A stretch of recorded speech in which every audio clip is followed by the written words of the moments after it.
Nah, kan minggu lalu sudah coba-coba harusnya kalian ya. Nah, harapan saya minggu ini untuk yang udah punya laptop, udah ada Visual Basic-nya, supaya nanti bisa dipraktekin. Nanti saya akan tunjukin lagi gimana mulai dari awal lagi untuk yang kemarin belum sempat coba. Oke, kita masuk ke kuliah CP Data dan Operator pada pemrograman visual.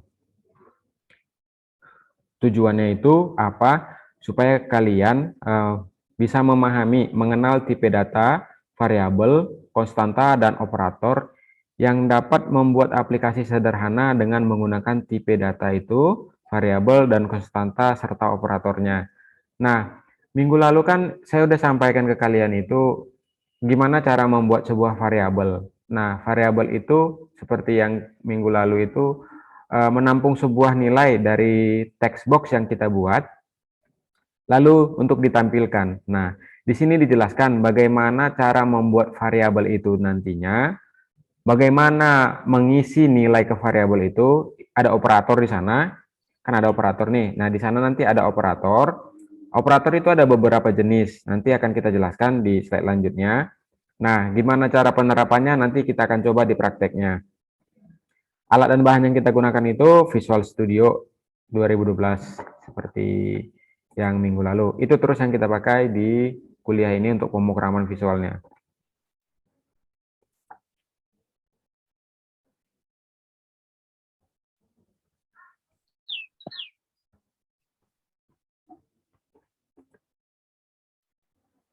Nah, apa itu tipe data?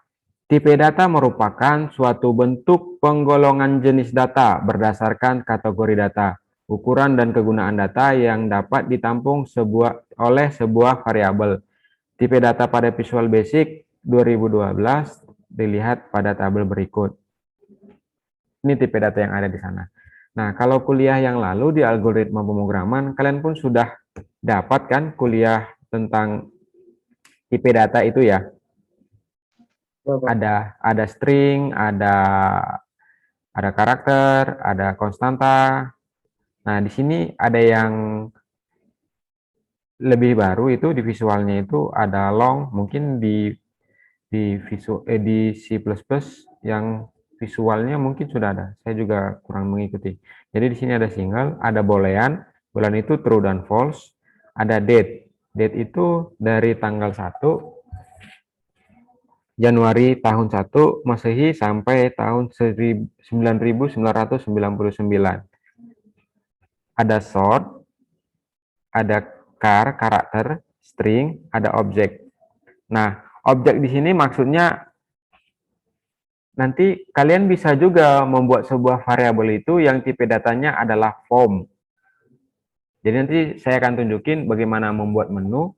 Jadi menu itu akan memanggil sebuah variabel. Nah, variabel itu nanti yang akan ditampilkan. Jadi sebuah form itu dialiaskan jadi sebuah variabel, itu nanti yang akan kita gunakan.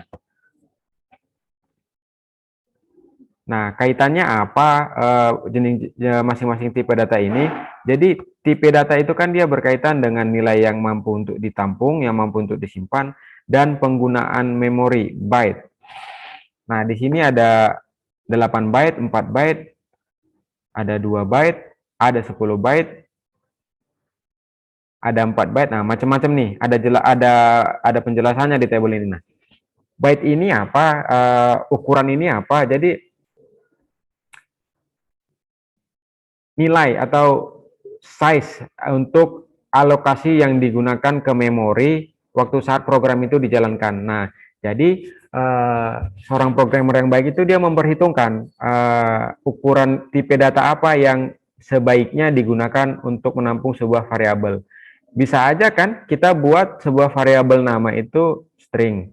Bisa aja kita buat variabel nama itu karakter. Nah, itu ada hitung-hitungannya. Kaitannya apa nanti di sini? Itu berhubungan dengan performa aplikasinya, komputernya.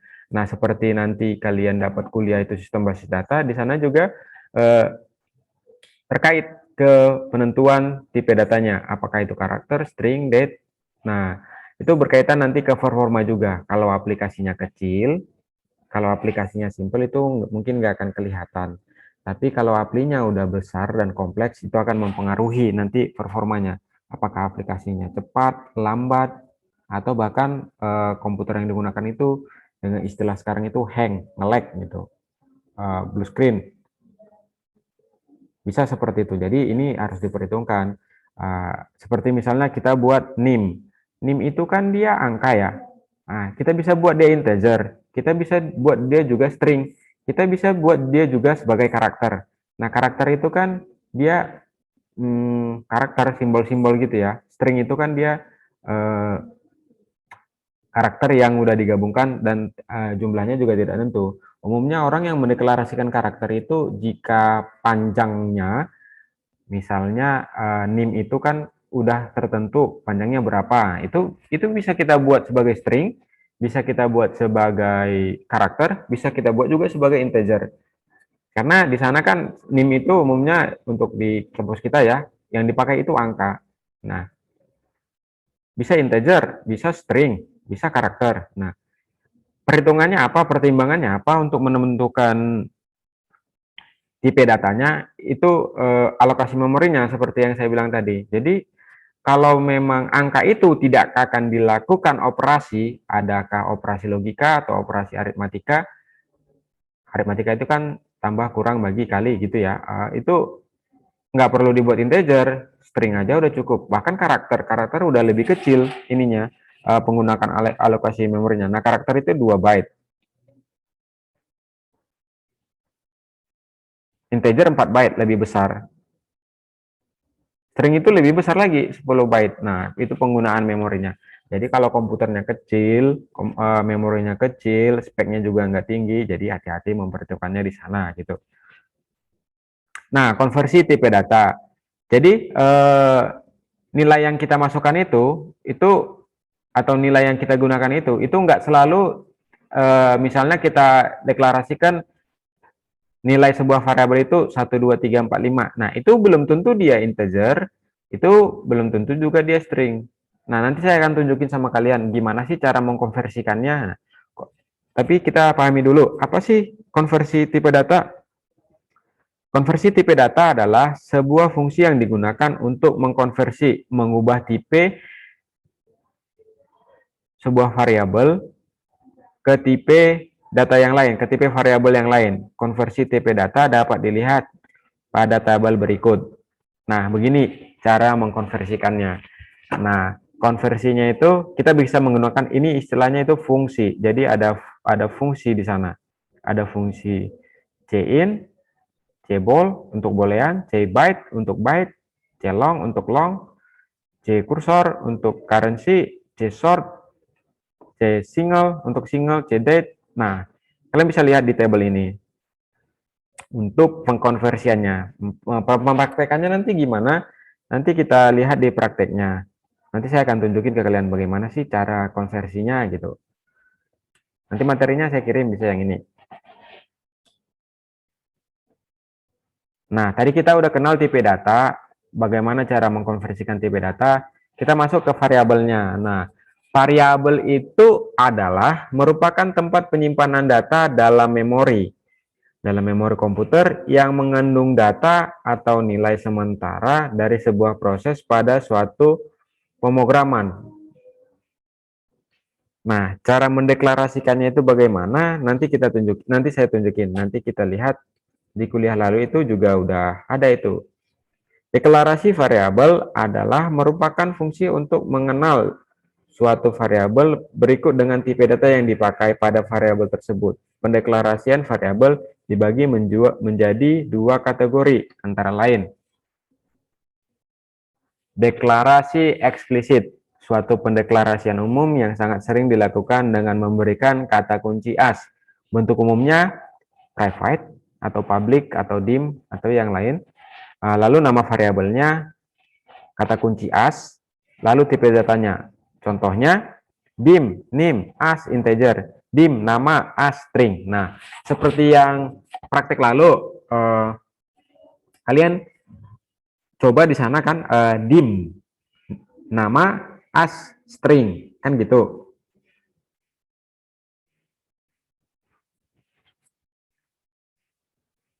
Dim nim is as integer. Bisa lagi kita buat dim alamat as string gitu. dim tanggal lahir, as date. Nah, kan tadi ada date di sana gitu.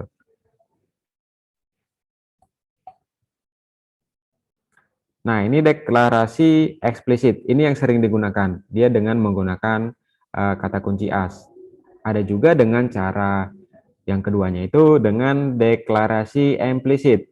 Apa itu deklarasi implisit?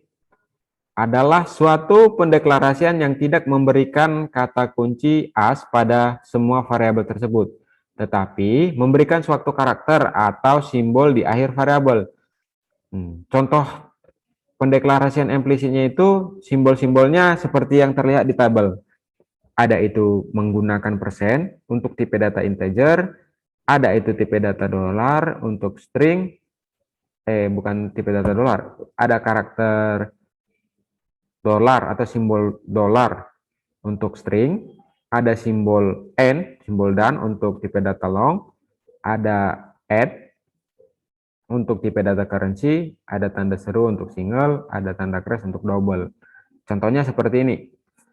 Nah, dim, lalu dia dengan tanda persen untuk tipe data integer. Nah, kita nggak sebutin lagi di sana kata kunci asnya, lalu apa tipe datanya. Tapi langsung kita gabungkan karakter atau simbol yang sudah ditetapkan itu, tanda persen untuk integer. Nah, dim nama, lalu dolar untuk tipe data string. Ruang lingkup variabel. Nah, variabel itu ada ruang lingkupnya. Jadi ada variabel lokal, ada variabel global. Nah, ruang lingkup variabel lokal dan global itu maksudnya gimana? Jadi variabel lokal itu adalah variabel lokal itu dia hanya akan dikenali di objek itu aja, hanya akan dikenali di fungsi itu aja. Jadi misal kita deklarasikan sebuah variabel nama. Kalau kita deklarasikan itu di dalam tombol itu aja, jadi tombol yang lain nggak akan kenalin si nama itu.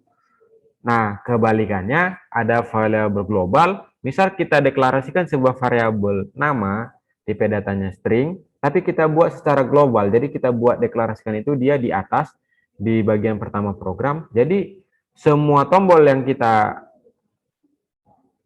buat, semua tombol yang kita desain di rancangan itu, dia akan kenal nanti.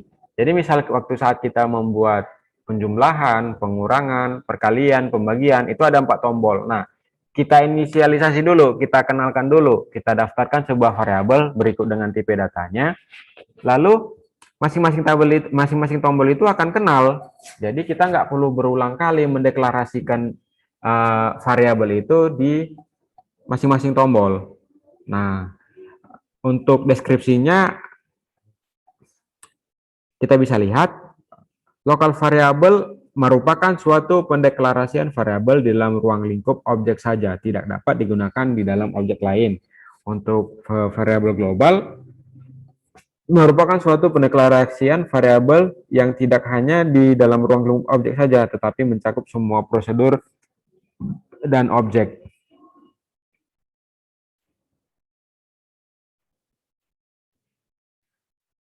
Nah, ruang lingkup variabel. Nah, sampai di sini ada yang mau ditanya sebelum saya lanjut?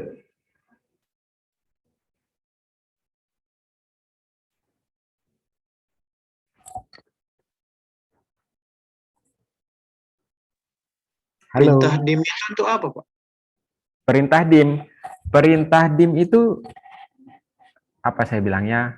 Tadi di sana kan dia dijelaskan ada dim, ada private, ada public. Nah, dim itu sebuah kata kunci yang memang sudah ditetapkan oleh si pemrograman visualnya untuk pendeklarasian variabel. Dim itu dia kata kunci. Jadi begitu saat dikatakan dim, berarti kita akan mendeklarasikan sebuah variabel. Dim nama, berarti deklarasikan sebuah variabel dengan labelnya nama, variabel nama. As itu kata kunci untuk menentukan tipe datanya gitu. Dim nama. Jadi deklarasi dim nama as string. Jadi deklarasikan sebuah variabel dengan namanya itu nama, Saya buat bukan nama lah dulu. Dim, bilangan 1, as, integer. Jadi deklarasikan sebuah variabel dengan namanya itu bilangan 1, as itu kata kunci untuk menentukan tipe datanya. As integer dengan tipe data integer. Nah, gitu. Paham, Pak. Oke.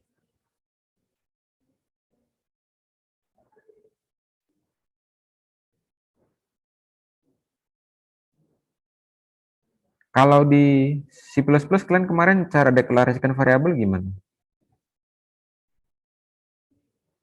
Harusnya ada juga kata kuncinya. Nggak ada, Pak. Nggak ada, langsung disebutin aja gitu. Iya. Buat variabel baru di sampingnya jenis datanya, tipe Oh, datanya. oh gitu ya. Hmm. Karena masing-masing bahasa pemrograman itu beda-beda. Seperti di PHP itu dia mendeklarasikan variabel itu disebutkan var nama variabelnya. Tapi kalau di PHP dia nggak ditentukan langsung dia kata kuncinya. Bukan kata kunci, tipe datanya. Kalau di JavaScript dia ada yang dengan var, kalau yang sekarang itu ada yang dengan let. Nah gitu, beda-beda masing-masing. Jadi itu kata kuncinya, kata kunci untuk mendeklarasikan variabelnya gitu.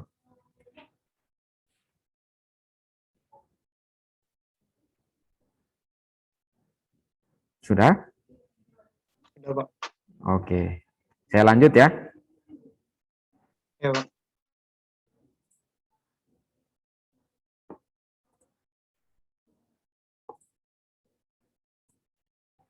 Nah, ruang lingkup variabel. Nah, di sini lanjutnya itu konstanta. Konstanta merupakan suatu variabel yang mempunyai nilai tetap dan tidak dapat diubah nilainya. Cara mendeklarasikan konstanta itu, konstanta, nama variabelnya, tipe datanya, lalu nilainya. Langsung aja sih bisa juga, const, nama variabelnya, lalu sama dengan, lalu nilainya.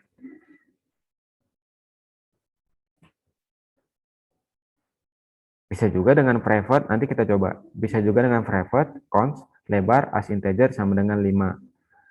Private, const, keliling, as integer sama dengan 2. Itu panjang tambah lebar. Nah, dalam kurungnya ini dia lebih dulu dilakukan gitu. Nanti kita praktekin. Konstanta itu nilainya nggak akan berubah. Jadi selama program itu jalan, nilainya akan seperti itu. Kalau variabel tadi kan nilainya bisa berubah-berubah sesuai dengan yang diinput oleh user atau yang diproses oleh komputer. Jadi kalau konstanta itu dia nilainya tetap. Ada juga deklarasi konstanta enumerasi, yaitu merupakan pendeklarasian daftar konstanta yang bersifat global. Dengan deklarasi konstanta enumerasi, dapat membuat daftar konstanta sendiri dalam bentuk seperti modul kelas dan dapat diakses oleh project lain. Format penulisannya sama aja sih, ada kata kunci enum, nama variabel lalu nama variabel konstantanya. Jadi maksudnya di sini sebuah konstanta itu yang kita deklarasikan secara global. Jadi satu project itu dia akan kenal variabel konstanta itu. Umumnya digunakan di modul. Jadi kita buat sebuah modul, jadi modul itu nanti dipanggil di masing-masing file project form-nya itu, jadi nanti bisa dikenali gitu. Contoh deklarasinya umumnya sama seperti yang konstanta yang tadi, cuman ditambahkan dengan kata kunci enum. Ada enum dia. Nah, saya lanjut ke operatornya.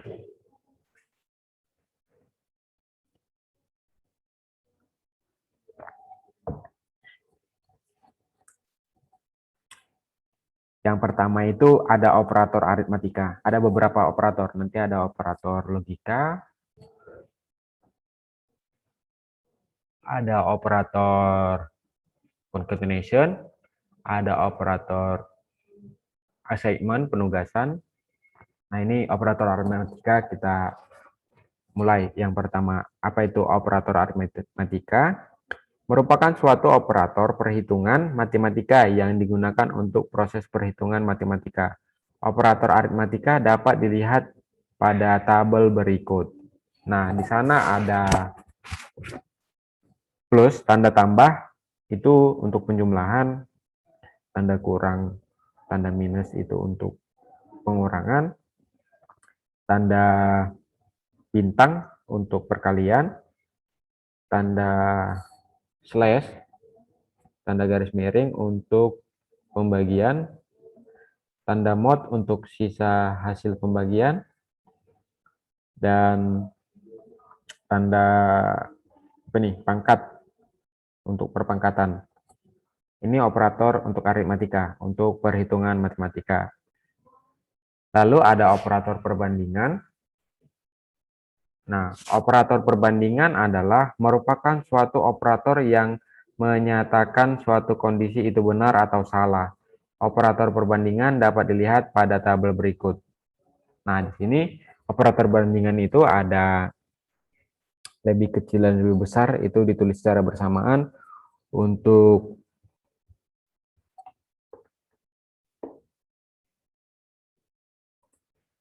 tidak sama dengan, lalu ada simbol lebih kecil untuk membandingkan lebih kecil, ada simbol lebih besar untuk membandingkan lebih besar, ada lebih besar sama dengan, ada lebih kecil sama dengan, ada operator like untuk melihat ciri yang sama, apakah variabel itu sama nantinya untuk dibandingkan, lalu ada is untuk keterangan. Lalu ada operator logika, tadi ada operator perbandingan, sekarang ada operator logika.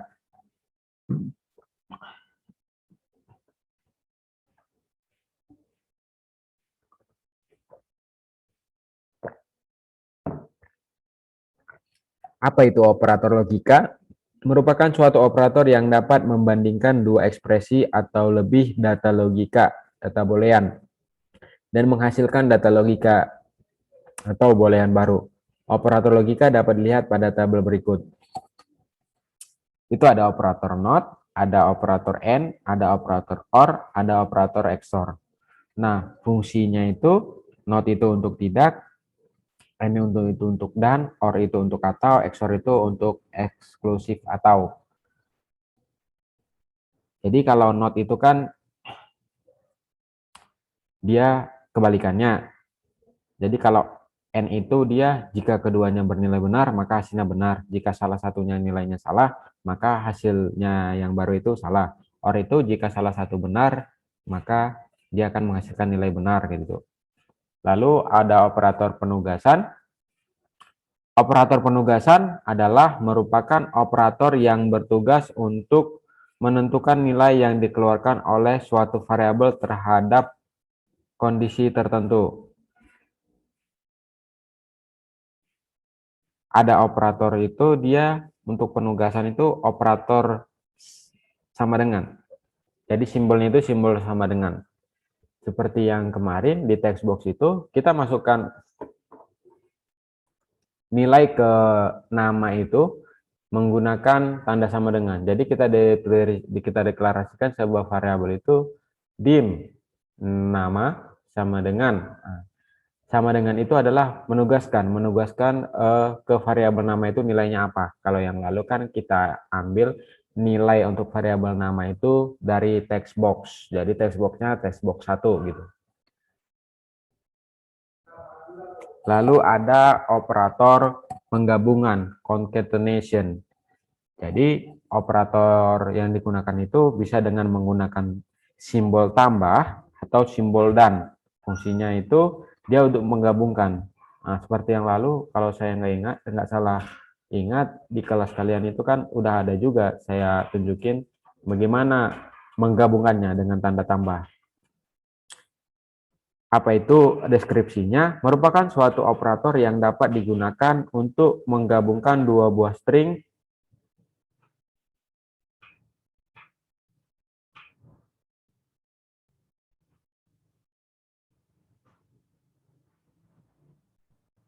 Kalian masih bisa dengar? Halo. Masih, Pak. Oke. Tadi Masih, Pak. oke, koneksinya agak ini tadi. Nah, apa itu operator concatenation? Itu merupakan suatu operator yang dapat digunakan untuk menggabungkan dua buah string atau lebih. Operator penggabungan dapat dilihat pada tabel berikut. Nah, bisa tanda plus atau tanda dan. Nah, di sini kan tadi ada operator aritmatika tandanya plus juga. Nah, di sini concatenation ada tandanya plus juga. Nah, kenapa sama? Jadi dia bisa diterapkan, bisa digunakan itu sesuai tipe.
Halo, kalian masih bisa dengar?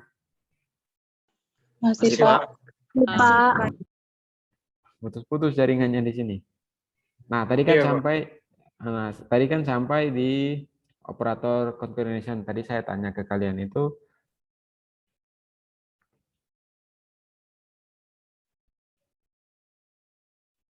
saya sampaikan ke kalian itu di aritmatika ada tanda tambah dan ada tanda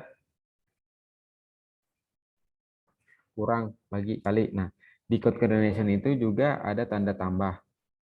Nah, jadi itu tanda tambahnya itu saat kapan digunakan? Jadi tanda tambahnya itu digunakan sesuai tipe datanya nantinya. Jadi kalau tipe datanya itu integer, jadi dia bisa dijumlahkan dengan operator simbol tanda tambah. Jadi kalau variabelnya itu atau nilainya itu adalah string, jadi itu tanda simbol tanda tambahnya itu untuk menggabungkan, untuk concatenation.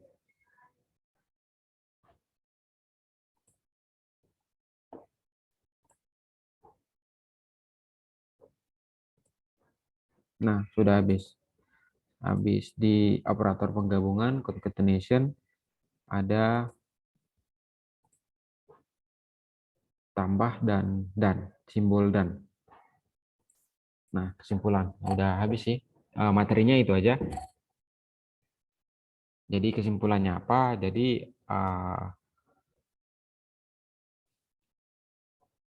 operator dan tipe data. Tipe datanya itu macam-macam. Ada string, ada integer, ada boolean, ada date. Nanti bisa lihat di tabel, nanti saya share. Lalu operatornya itu ada aritmatika, ada penugasan, ada concatenation, ada logika, ada apa satu lagi itu tadi.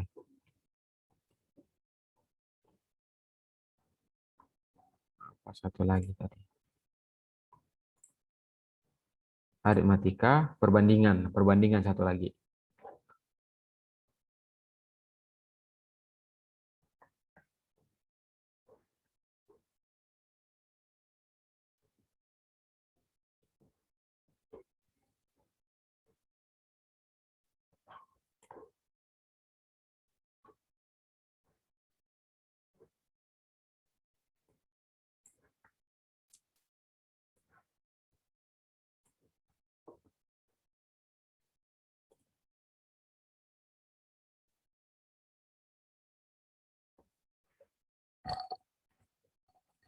Ada yang mau ditanyakan lagi?